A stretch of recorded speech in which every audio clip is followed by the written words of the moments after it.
그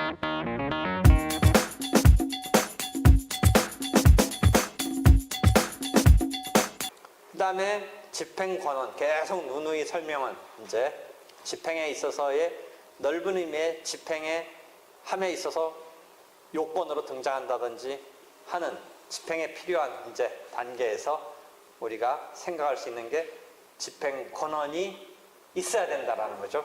집행권. 그럼 집행권한이 될 수 있는 것을 여기 표로 이렇게 만들어 놨어요. 집행권한이 될 수 있는 것. 집행권한의 의의는 계속 설명했죠. 이쪽에서는 집행 절차에서는 새롭게 다시 일일이 이 권리 의무 관계를 확인하는 그 절차를 확정하는 절차를 네가 권리자고 너 갚아야 된다 이 절차를 다시 밟지는 않아요. 거기서 넘어와야 돼요. 그럼 거기서 넘어올 때 그 필요로 한다라는 개념에서 우리가 집행권한을 생각한다. 그럼 제일 대표적인 게 확정된 종국 판결이죠. 이거 계속 얘기한 거죠. 요것도 여러분이 이미 알고 있는 개념이죠. 1심 판결만이 내려졌는데 가집행 선고라고 그래서 민사소송법 213조 뭐 그 언저리 보면 1심 판결 승소했을 때 재산권상에 관한 부분에 있어서 가집행이 법원이 직권으로 붙인다. 이런 개념 배웠잖아요. 가집행. 가집행은 집행을 임시로 할 수 있는 거예요. 이해되겠어요? 1심 판결만에 대해서 확정한 게 아니고 항소가 돼서 아직 확정은 안 됐지만 이거 갖고 집행하려면 해라라고 임시로 할 수 있게끔 해준 거예요. 가집행이 붙었으면 집행할 수 있어요. 그럼 가집행하고 또 아주 상식적인데 가압류 가처분하고 글씨가 세 글자고 가짜 붙어서 헷갈릴 만한데 가압류 가처분은 완전한 집행이 있는 게 아니고 사전적으로 보존하는 거고 가압류는 그 임시라는 게 뭐 때문에 붙었냐면 확정되지 않았다는 의미에서 가가 붙었지 집행 자체는 집행한 거예요. 그거는 가압류랑 가처분 그러니까 가압류 가처분의 가와 지금 가집행에서의 가가 어떤 그 절차에서 의미적으로 작동하는지 잘 생각해보세요. 가집행에서는 집행이 가가 아니라 집행은 제대로 집행인데 뭐 때문에 가가 붙었냐? 확정되지 않았다는 측면에서 가가 붙은 거죠. 그건 본집행이에요. 가집행은. 그렇죠? 그 다음에 가집행했다가 승부가 뒤집히면 어떻다고 그랬어요? 승부가 뒤집히면 물어내야겠죠. 토해내야겠죠. 원위치 시켜야겠죠. 그러니까 가집행은 내가 설명할 때 항상 어떻게 했어요? 재산권적인 청구에 한해서. 재산권적인 청구는 이게 회복시킨다는 개념이 성립할 수 있죠. 비재산권적인 부분은 집행했다가 아니다라고 다시 돌아온다는 개념이 설정하기가 어려워요. 그렇잖아요. 돈 줘야 된다 하다가 안 주는 거로 기착되면 뭐 이자 쳐서 돌려준다. 원래 거에다가 이자 쪽 붙여서 돌려준다. 이런 개념이 성립되는데 비재산권상에 관한 소는 그런 게 성립할 수가 없어요. 나중에 승부가 뒤집힐 수도 있으니까. 그러니까 213조 민사소송법 보면 재산권상에 관한 이런 청구에 대해서 법원이 가집행을 붙일 수 있다죠. 조금 더 설명한다면 그건 특이한 경우도 있어요. 담보, 그럼 채무자가 나 더 싸우고 싶은데 가집행 이거 갖고 들어오면 안 되니까 라고 했을 때 그런 경우는 담보를 붙여서 채무자 네가 나름대로 자신 있으면 일단은 1심에서는 졌지만 채무자 피고 너가 담보 붙여놓고 지금 가집행을 아직 하지 못하도록 면제해달라 뭐 이런 개념까지도 또 있어요. 하여튼 가집행, 그 개념 알겠죠? 그래서 가집행 선고가 있는 경우. 외국법원이 내려진 거, 외국법원의 판결은 국가 대 국가로 본다면 우리나라 법원의 판결처럼 외국법원의 판결은 그 자체 완성품이긴 한데 그게 우리나라에서 집행하려면 집행 판결이 하나 붙어서 집행할 수 있어요. 그러니까 뭐 아주 대등하게 본다면 그것만으로 그대로 우리 확정 판결처럼 해줄 수 있으면 그게 완전한 대칭적인 뭐가 되겠지만 그래도 외국 법원 거는 우리의 공서 양속 등에 비춰서 어쩌고 저쩌고 이런 거를 좀 한번 이렇게 검토를 해요. 그래서 집행할 수 있게끔 집행 판결을 하나 추가해서 강제 집행할 수 있도록 하고 있어요. 그 다음에 집행증서 계속 공정제도 얘기할 때 했죠. 그 다음에 인락조서, 화해조서 같은 것은 민사소송법 220조 때 우리가 배웠어요. 우리가 소송 종료 사유 중에 판결 이외에 소송 종료로서 청구의 인락, 화해 이런 경우에는 소송법 220조 보면 확정 판결과 마찬가지 효력이 있다. 확정 판결과 마찬가지 효력이 있다. 뭐 이런 식의 주문을 배웠잖아요. 그래서 기판력, 집행력 등에 있어서 그 경우는 기판력은 민사소송법에 이론으로 들어가면 기판력을 판결처럼 완벽하게 똑같이 인정할 거냐는 약간의 논란이 있죠. 하여튼 집행을 할 수 있는 집행력으로서의 확정 판결과 마찬가지 취급이 되는 거죠. 화해 권고 결정, 이것도 화해와 마찬가지로 되죠. 확정된 지급 명령 이렇게 되죠. 강제 집행할 수 있죠. 집행 권한이 되죠. 그 다음에 아까 보전 처분에는 보전 절차에는 보전 명령이 내려지고 항상 잊어버리지 말고 이 집행이라는 개념이 있으니까 이 보전, 가압류 명령, 가처분 명령. 이 명령이라고 쓰는데 실제 성질은 재판의 종류 중에 판결, 결정, 명령 중에 이렇게 쓰는데 실제는 결정이에요. 가압류 결정. 그 속성은 가처분 결정이 내려지고, 그럼 우리가 판결, 결정, 명령에 있어서 중요한 건 뭐예요? 변론을 거치느냐 필수적 변론이냐 해서 판결은 거쳐야 되는 게 원칙인데 결정 명령은 꼭 그럴 필요 없다. 그래서 아까 뭐 변론 없이도 할 수 있다. 그런 거랑 다 연결되는 거예요. 그 개념서.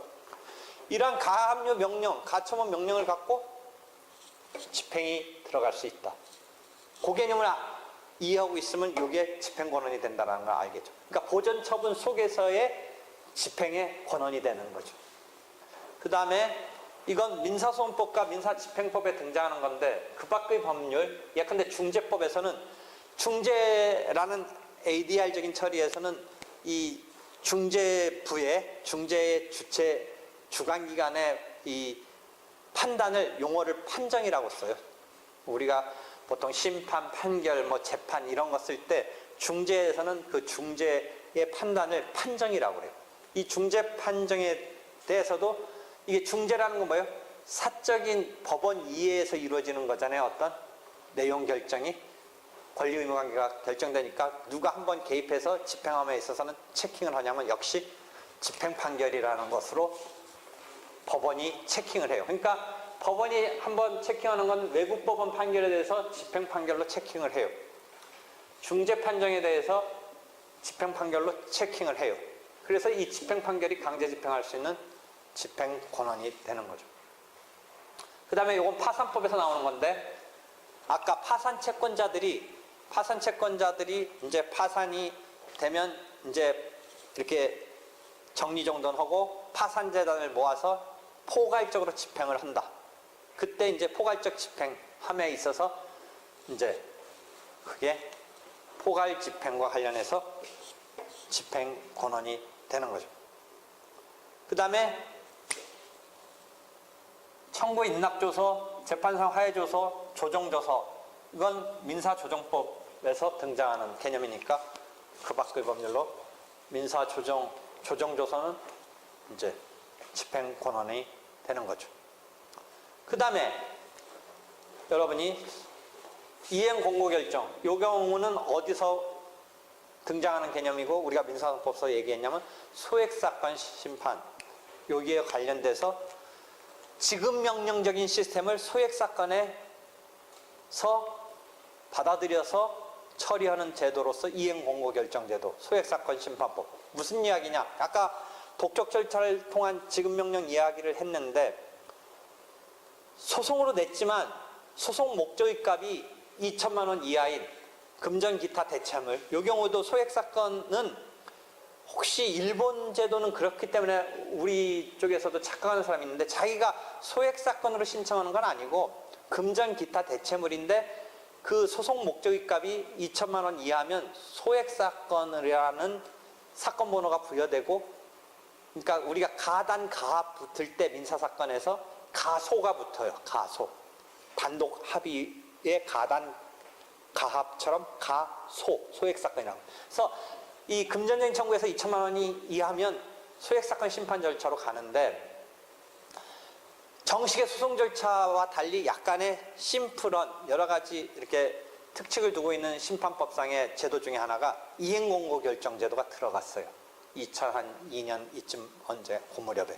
즉 뭐냐면 피고를 부르지 않고 아까 독촉 절차를 통한 지급명령처럼 이행공고, 이때는 결정이란 말을 쓰는 이행을 권고하는 결정을 그 피고한테 내보내요. 이때는 그렇지만 소송 절차 속에서 있는 제도니까 원고 피고라는 말을 쓰는데, 원고의 소재기에 대해서 피고에게 이행을 권고하는 결정을 내보내고, 역시 지급명령처럼 피고가 2주일 이내에 이 일을 안 하면 그대로 확정이 돼요. 그러니까 소액이고 쟁점이 많지 않고 원고가 말하는 게 어느 정도 맞을 것 같으면 딱 이행을 하라고. 보통의 소송 같았으면 어떻게 돼요? 이제 변론기를 열기 위해서 피고가 답변서 나오고 부르고 뭐 이런 절차로 가는데, 여기서는 그냥 한번 이행 공고를 한번 보내봐요, 결정을. 그래서 피고가 아무 말 없으면 그냥 확정시켜버려요. 확정된 지급명령과 마찬가지의 독촉 절차 시스템이 소액사건에 들어와 있는 거예요. 그러면 이행공고 결정을 뭐 당사자가 원하느냐 아니냐의 의미, 뭐 소액사건으로 내느냐 아니냐 의미가 아니라 법원이 사건의 어떤 내용을 파악해서 그런 정도로 이게 해결될 상황이 된다라면 그렇게 보내는 거예요. 소액사건 속에 있는 제도예요. 그래서 그게 확정됐으면 그게 그대로 집행권한이 돼요. 이해할 수 있겠죠. 그러면 이러한 소액사건 속의 이행권고 결정과 독촉 절차를 이용한 지급명령이 이게 거의 똑같다든지 유사한 제도인데, 그러면 이걸 이렇게 양쪽으로 있을 필요가 있겠느냐, 뭐 이런 의문 등도 그 부분의 교과서에 보면 나와요. 그러니까 또 유사 내지 똑같은 제도가 있는데, 당사자가 독촉 절차를 택하느냐는 재량이에요. 아까 말한 대로 간이한 제도로서 독촉 절차를 택할 수 있는데, 이 사람이 독촉 절차보다는 소송으로 냈으면 그 다음에 금전적으로 2천만 원 이하면 소액사건에 해당하고 법원이 이행을 권고하는 것으로 결정을 내보내면 결국 지급명령 발항과와 마찬가지의 이 시스템이 되는 건데, 이것을 두 개를 이렇게 따로따로 둘 필요가 있겠느냐의 논란이 교과서 그 부분 읽어보면 나와요. 하여튼 그런 것이 지금 집행권한이 된다. 집행권한의 여러 경우를 지금 이렇게 모아놨어요. 그러니까 아까 다시 돌아가서 얘기한다면 이 금융권 등이 채권을 회수해야겠는데 두 가지 이제 생각을 하겠죠. 어떤 집행권한을 통해서 이제 이게 들어갈 거냐와 한편 이 보전 절차를 지금 벌려야 된다. 보전 절차를 밟아야 된다. 이 두 가지를 생각하겠죠. 회수할 때. 그럼 일단 보전 처분이라는 거가 하나 생각을 하면서, 여기서 채무자가 다투지 않으리라고 보이는 금전 청구 등의 경우는 굳이 판결 절차를 밟을 필요 없이 지급명령 독촉 절차를 이용하는 거 생각해 볼 수 있다라는 거죠. 그 다음에 제2금융권이나 사채시장 같은 데서는 요게 이미 작성되어 있을 확률이 높다라는 거죠. 집행정서, 공정정서가 작성되어 있을 확률이 높다라는 거죠. 그렇게 해서 지금 집행권한의 부분서 이야기를 했어요. 그럼 이런 집행권한의 당사자로 등장하는 사람이 강제집행의 당사자로 그대로 유지되고 있다면, 그 다음에 집행문 공적인 증서를 부여받는 데 있어서 저번 시간부터 계속 얘기했듯이 집행문 단계에서 단순 집행문을 부여받으면 돼요. 단순 집행문. 그게 그대로 동일 당사자로 연결이 된다면. 그런데 원고면 원고에서 채권 양도가 있었다든지, 피고면 피고에서 사망을 했다든지, 어떤 채무가 이전했다든지 승계가 이루어졌다든지 했을 때는 그게 안 맞으니까 이쪽 집행기관서는 온대로만 하려는데 안 맞으니까 그걸 맞춰갖고 이렇게 와야 되니까 그 맞추는 작업이 승계 집행문이라는 거죠. 그렇죠? 그러니까 승계가 있었다. 그러니까 지금 원래 판결문이라든지 원래 집행 권한에 등장하는 당사자와 지금 집행을 하려는 당사자가 안 맞을 때는 그것을 연결고리로서의 공적인 부여문을 받아와야 되는데 그게 승계 집행문이다. 그렇죠? 또 하나 집행문에는 이러한 단순 집행문과 승계 집행문 말고 그 사이에 두 번째 조건 성취 집행문이 있어요. 조건 성취 집행문. 그러니까 지금 단순한 집행문과 승계 집행문 사이에 조건 성취 집행문. 이건 뭐냐면 여러분이 기록형 같은 데서 이제 많이 썼죠. 동시이행 뭐 이런 경우 상환으로 뭐 이런 거 붙었을 때는 내가 집행을 하면 그 판결문 내용대로 하면 나도 뭔가를 해줘야 되잖아요. 이게 상환이행 같은 거 붙었을 때 또는 이전 등기 여러분 그 기록형에서 본 뭐예요? 이전 등기 뭐 이렇게 했을 때 나 돈 마저 주고 이전 등기 받아라 뭐 이런 경우 그때 그런 것을 집행함에 있어서는 내가 충족시켜 주고 나서 집행을 한다라는 단계에서 예? 집행문 생각할 수 있는데 특이한 게 여러분이 요거 보세요. 집행문 부여 단계에서 따져야 되는 거와 집행문 부여 단계에서 따져야 되는 거와 그 다음 단계 정식으로 집행이 이제 개시 신청을 하는 단계에 갖춰야 되는 게 뭐가 하나 주의해야 되냐면 그런 것 등이 이제 그 다음 단계에서 이루어져야 되는데 정지 조건이나 선이행은 먼저 해야 되니까 요 단계에서 해줘야 돼요. 집행문 부여 단계에서. 근데 아까 동시이행 관계는 상환이행은 동시에 이루어지면 되니까 자기가 먼저 할 게 아니고 동시이행은 집행 개시 단계에서만 갖춰주면 돼요. 그럼 아까 조건적으로 뭔가 자기도 해야 되는 게 판결문 단계에서 있었을 때 그런 조건 같은 게 걸려 있었을 때 자기가 해줘야 되는데 그 해줘야 되는 시점에서 선이행은 자기가 먼저 해야 되니까 집행문 부여 단계에서 그런 것이 했다라는 것을 확인해서 조건 성취가 지금 됐다라고 해서 조건 성취 집행문으로서 첨부해서 집행이 들어가는데 동시이행 내지 상환이행은 같이 해야 되니까 여기서 미리 할 필요 없이 어느 단계에서만 갖춰주면 돼요? 집행 개시 단계에서만 갖춰주면 돼요. 그러니까 조건 성취 지금 집행문으로서의 적용과 집행 개시 단계에서 갖춰야 되는 거의 요 구별이 실무상 여러분이 뭐 집행법 자체에 객관식 시험 같은 게 있는 건 아니지만 만약 객관식 시험 같은 게 있다면 이거 계속 물어봐요. 연수원적인 그런 교재 등에서는. 일단 이런 집행문이 있다라는 거에 있어서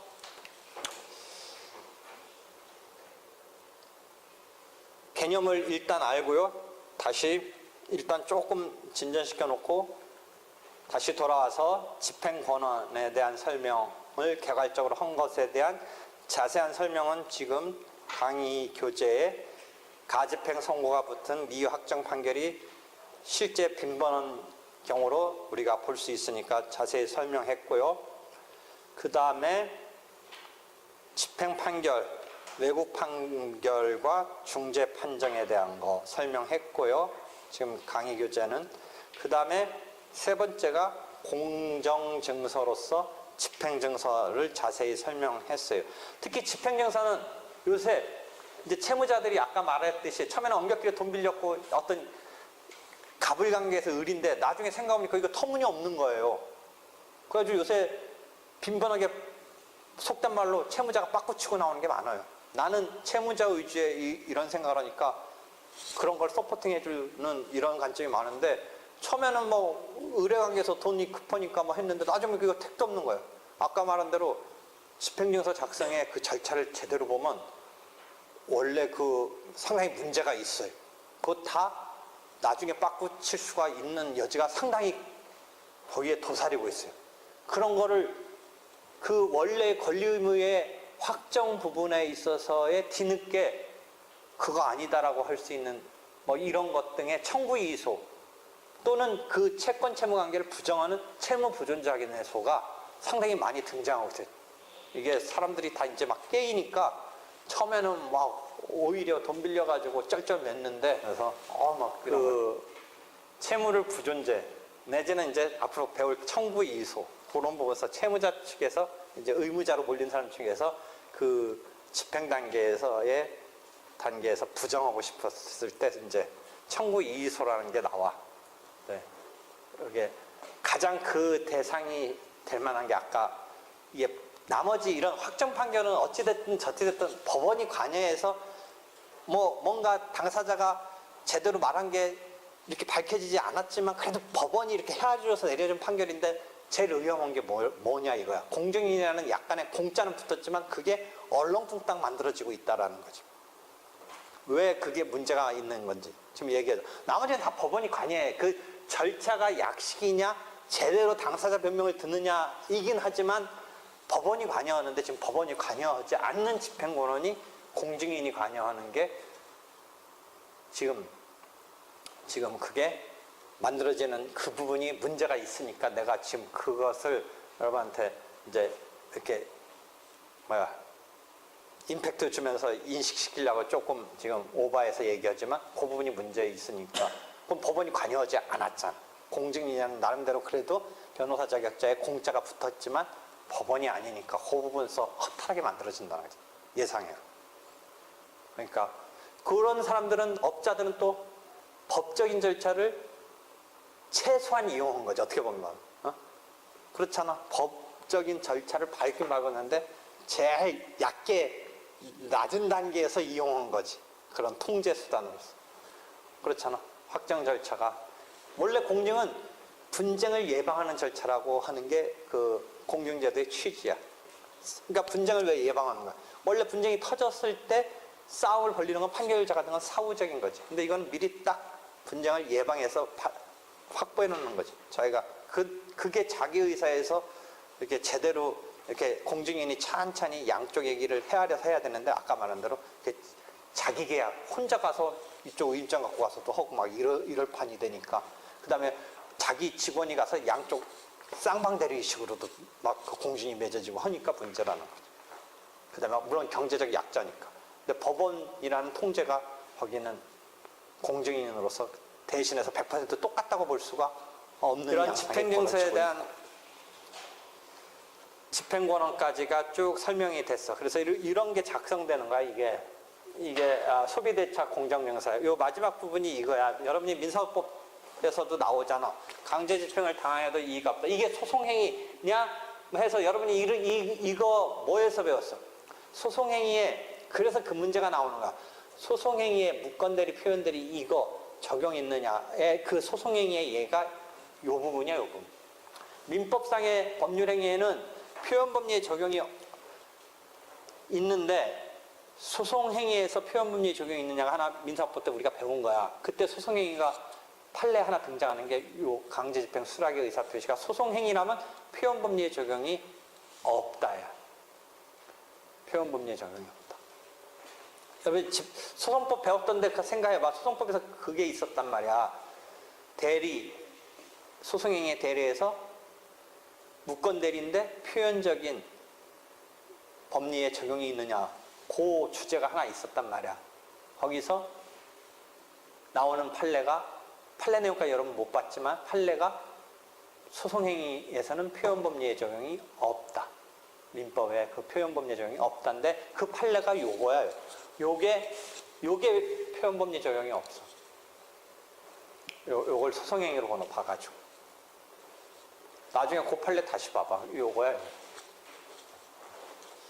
이게 이런 공정증서가 작성이 돼. 어음 경우도 이렇게 공정증서가 작성이 돼. 즉시 강제집행을 받더라도 이의가 없음. 이렇게 해서 작성이 돼. 이게 집행증서로서 이제 집행권한이 된다. 까지가 지금 이렇게 쓱 설명을 했어. 여기까지 하고 또 집행에 대해서는 지금 집행권한에 대해서는 이제 공정증서, 집행증서는 내가 공증법 이런 거까지도 집행 다음 단계가 ADR 공증까지 해서 이게 절차법 전체인데 그걸 하기 때문에 여기 조금 더 그 부분은 내가 설명을 자세히 해준 거야. 일반적으로 그냥 집행증서로서 공정증서가 작성된다. 이 정도의 얘기인데 조금 여기에 그림, 이 양식도 넣고 했으니까 쭉 읽어봐. 그래서 오늘은 집행 권한까지 했고 집행문 얘기 지금 계속 지금 집행법을 조금 앞으로 나가서 맛배기 하다가 다시 돌아와서 하고 그러니까 이런 식인데 이제 집행 권한까지 한 거고 다음에 집행문 단계에서 또 조금씩 전개되다가 설명하고 하도록 할 테니까 오늘은 여기까지 하도록 할게요. 수고했어요.